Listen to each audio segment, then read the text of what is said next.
Okay.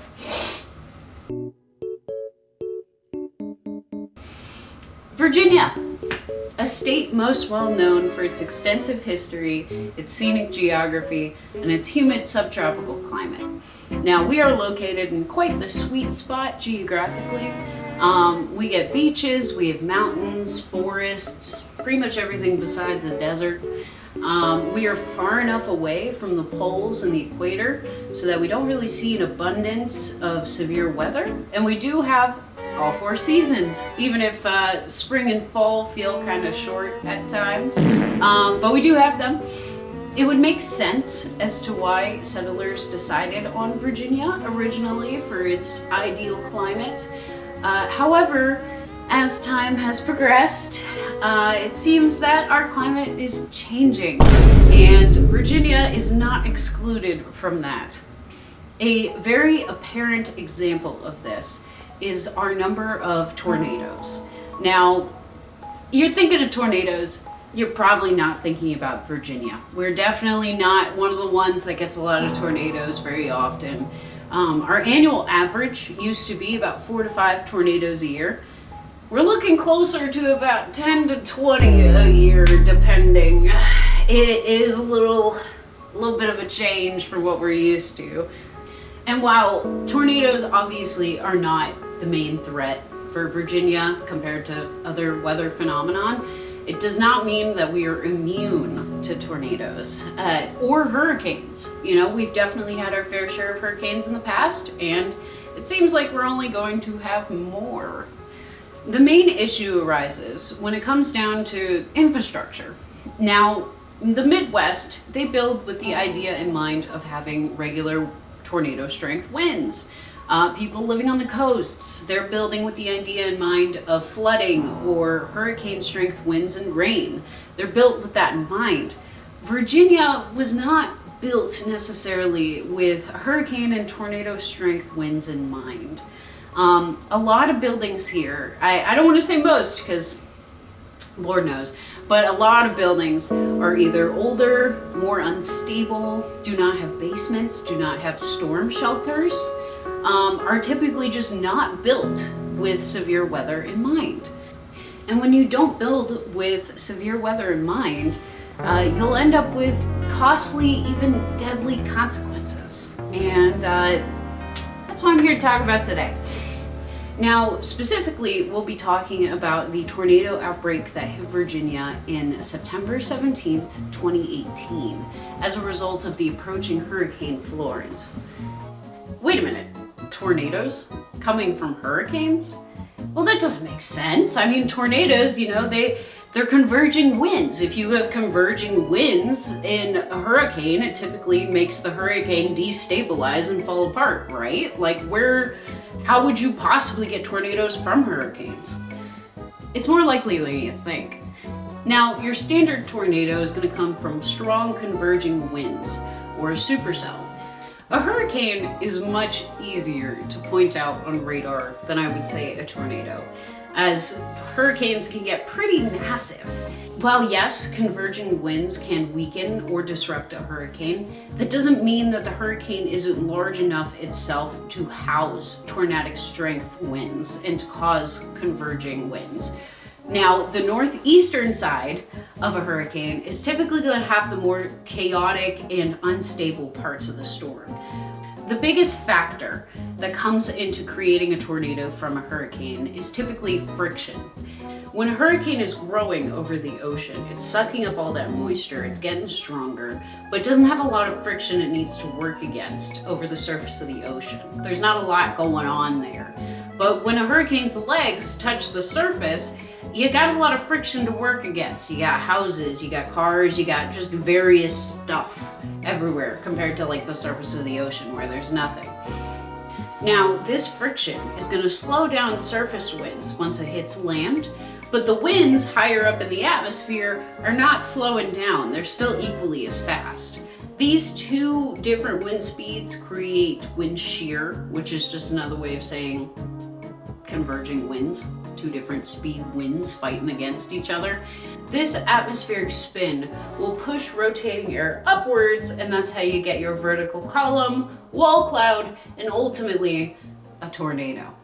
Now, these tornadoes spawned from hurricanes are typically not nearly as strong as a tornado sparked from a supercell or an isolated storm that you might see in the Midwest.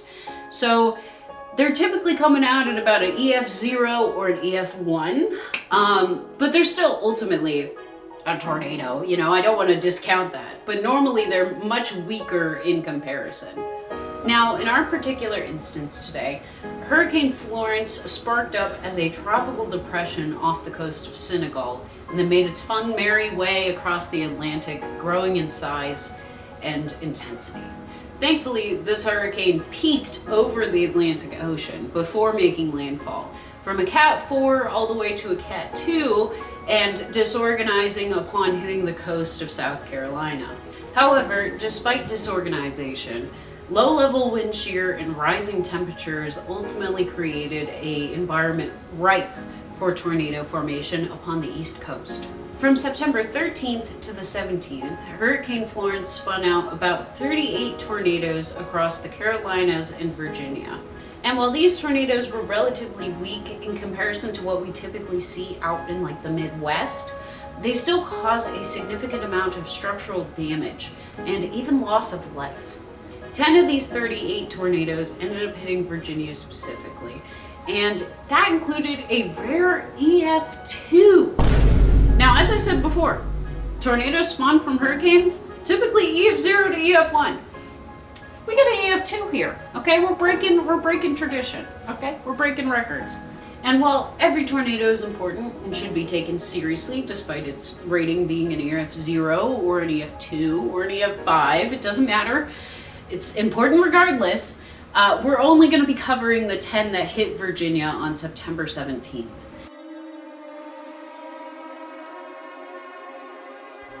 It's Monday morning, September 17th, 2018.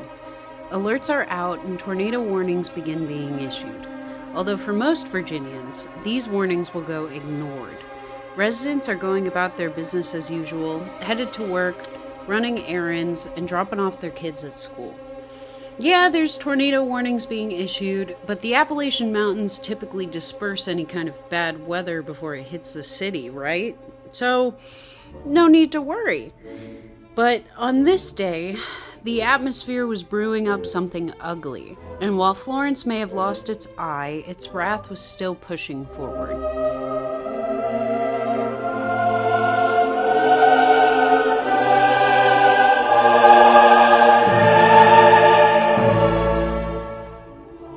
It's 10:35 a.m. in Boynton, Virginia. An EF0 with wind speeds of 80 to 85 miles per hour in a relatively rural section of the state touches down. Most of the damage reported came from downed trees, but this was only the beginning for the day's tornadic activity. Traveling a total of 9 miles before uplifting, no injuries were reported, so alarm bells weren't quite going off yet for residents closer to the city. 3 hours later, a tornado spins out in Rockville, showing an increase in strength to its predecessor in Boynton. This tornado was an EF1, with estimated wind speeds at 100 miles per hour. Although it only traveled about 1 mile before uplifting, this tornado uprooted many trees as well as dismantling a resident's shed. Thankfully, still no injuries were reported, but city residents started to grow wary as the proximity of the atmospheric instability was inching closer to Richmond, and it was only getting stronger. The time is now 2:45 p.m., and the third tornado to make landfall is in Chesterfield County, from Winterpock to Moseley. Another EF1 with estimated wind speeds of 95 to 100 miles per hour and traveling another 9 miles, with the bulk of structural damage occurring in the Hampton Park neighborhood, a residential area. Thankfully, no injuries were reported, but plenty of residential structural damage was reported along with said downed trees. Yet, despite all this damage, Chesterfield wasn't quite out of the storm just yet. Come 3:30 p.m., and we have our fourth tornado to make landfall.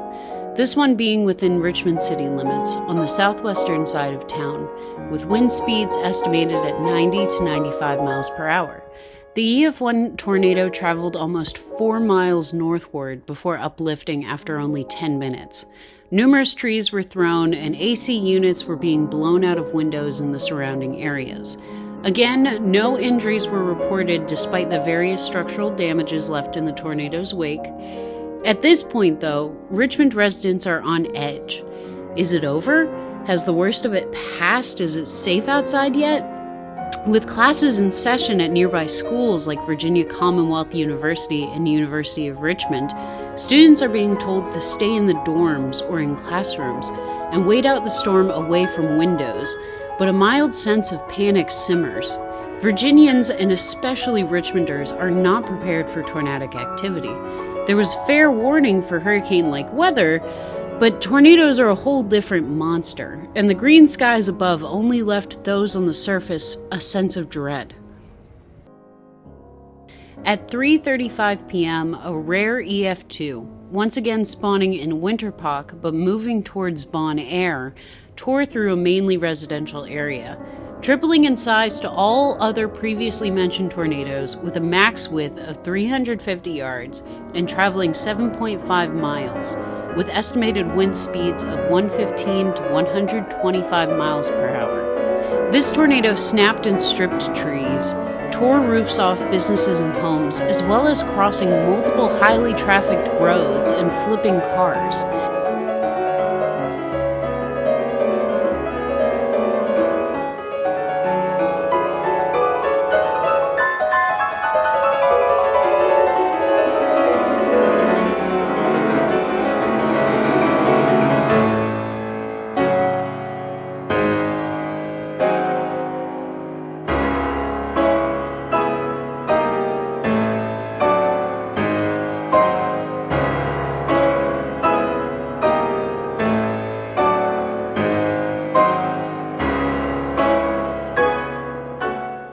Resident Jordan Crowder stated it was pitch black outside, despite the time of day being early afternoon. Quote, "We were sitting at the bar listening to the TV, and it said there was a tornado near Hull Street and Genito, and we didn't think that it would be us," Crowder said. Suddenly, somebody ran inside to let everyone know the tornado wasn't just in the area, but headed right towards the building. After the building stopped shaking, we walked outside into the parking lot, and you could see the tornado just going through the parking lot and ripping the roof off Dominion. End quote. Other onlookers corroborated this, as they could see the roof peel off the old Dominion building initially, before its ultimate collapse. Tragically, this tornado directly hit the old Dominion warehouse, where 60-year-old Ronnie Bishop was working. He lost his life under the rubble of the building, while one other employee was rushed to the hospital for his injuries after being hit by an airborne cylinder block, but ultimately survived. 15 other employees were present in the warehouse at this time and walked away with various degrees of injury. Ronnie was beloved in his community. He frequented a local restaurant called the Great American Ranch. The following Sunday, the nonprofit Wear a Smile, Share a Smile, along with several local bands, put on a benefit concert for his family at the restaurant. Half of the proceeds from the event went to the nonprofit, while the other half went to Ronnie's family. There was also a GoFundMe that was started by a family friend to put funds towards his memorial, with a goal of $10,000, 361 donations later, and just over $22,000 was raised for Ronnie's memorial. Both on the GoFundMe and on Ronnie's obituary, there is an abundance of love and good words being shared, as it seemed like everybody had some sort of positive experience with Ronnie. Whether it was his witty sense of humor or his willingness to help, he was somebody that everyone could rely on and who would be deeply missed. I think my favorite contribution comes from Sean Holder, who says, quote, "Rest easy, Ronnie. May you eternally have the best chair in the joint that never gets stolen for meetings, and the biggest locked ice maker on the block, fully stocked with Bud Light. I do hope your heavenly phone is constantly ringing, though. We miss you, man." Unquote.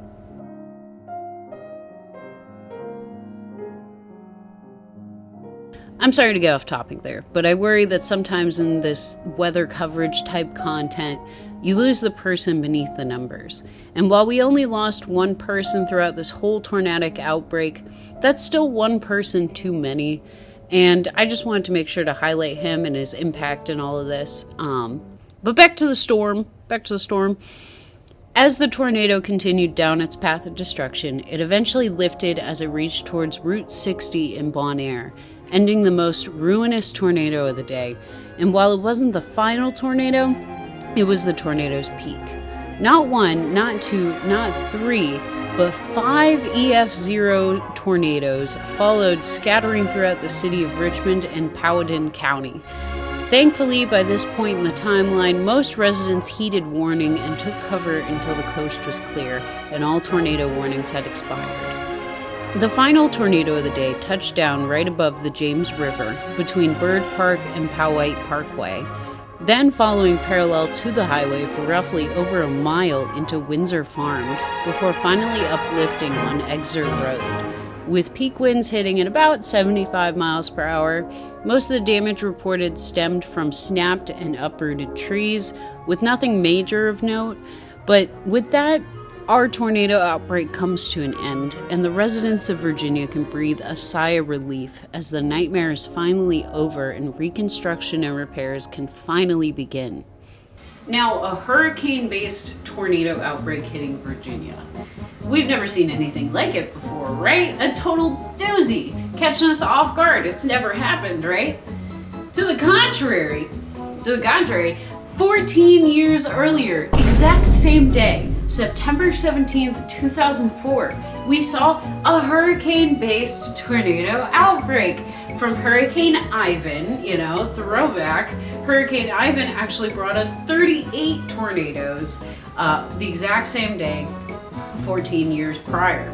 Now, this one was way more destructive, ultimately. And let me just highlight, 38 tornadoes hitting Virginia, all in the same day, from 14 years prior. Did we learn anything?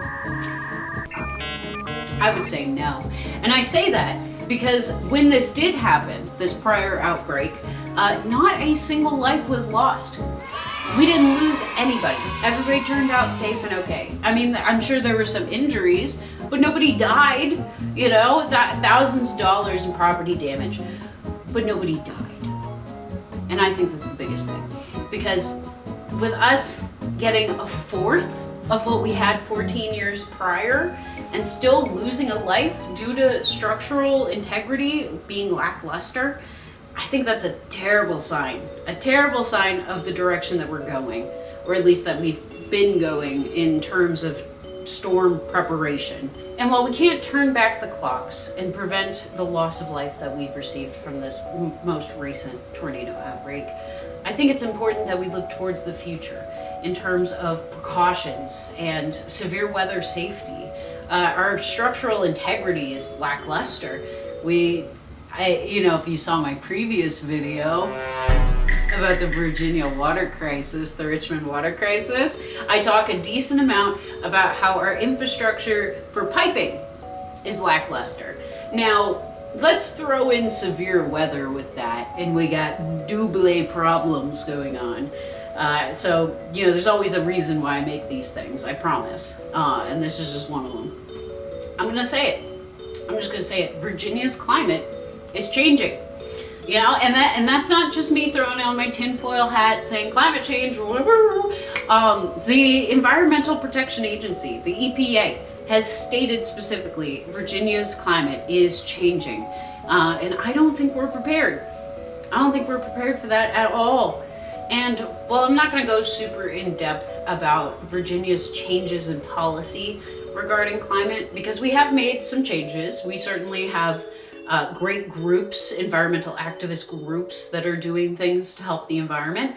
And I know I've highlighted the infrastructure a decent amount here, but it's not just our infrastructure we need to be concerned about. I think our emergency planning for these kind of events too is also been pretty lackluster. Just clear severe weather planning is not necessarily highlighted generally.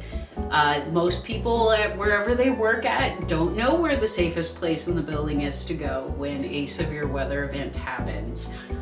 Schools, you've had your tornado safety drills before, but you typically only get them once, maybe twice a year, depending. So it's not very common at all. And if you're a Virginia resident and you've ever had a job in Virginia, most of the time, I'm assuming they probably didn't do any kind of tornado safety drills or introduce you to the safest parts of the buildings that you would go to in a severe weather event. I even hear complaints about people getting jobs in Virginia, and when severe weather does happen, their employers still tell them to risk their lives and go out anyway into the storm and whatever weather it might be, because bottom line is that they're not really too concerned about your safety as much as they care about having their employees there, So, you see severe weather events happening and people just going about their business regardless because of various reasons. But I would assume most of the time it's because of, they can't afford to say no, These severe weather planning protocols are very small. They're very small, insignificant changes that can easily be made at any time. Something to mention at least once a year would be helpful, but it's much more common to see this taking place in other states, or at least so I've heard. Now, the National Weather Service issued 28 tornado warnings throughout the day on September 17th. And while the National Weather Service obviously tries to avoid overcompensating on these warnings, it does still kind of happen sometimes, especially for Virginia, where we do not have the tools to predict stuff like tornadoes until there's already damage done, or at least it's already spotted. And this excess of warnings ultimately leads people to not taking them seriously in a moment where seconds matter. Virginia has very little in terms of storm chasing networks, even our traffic cameras, which are something that can be utilized by meteorologists to see what's going on in said affected areas. Our traffic cameras kind of suck. Our traffic cameras suck. So even that, it's not helpful in seeing what's going on the ground unless you are literally already there and going through it. Now, unless Virginia invests more in more resilient infrastructure, better community safety plans, and more up-to-date severe weather tracking and monitoring equipment, I'm afraid the impact won't just be measured in damaged buildings, but also in disrupted lives and lost futures. What began as swirling remnants of Hurricane Florence ended up with lives lost, communities shaken, and history reminded. September 17, 2018 was a wake-up call. And while the storm has passed, the warning remains. So, now what? Do we keep doing what we've been doing? Or do we make changes for the future? Nag your politicians. Nag your local politicians. But be nice about it. Okay, that's all. Have a good day.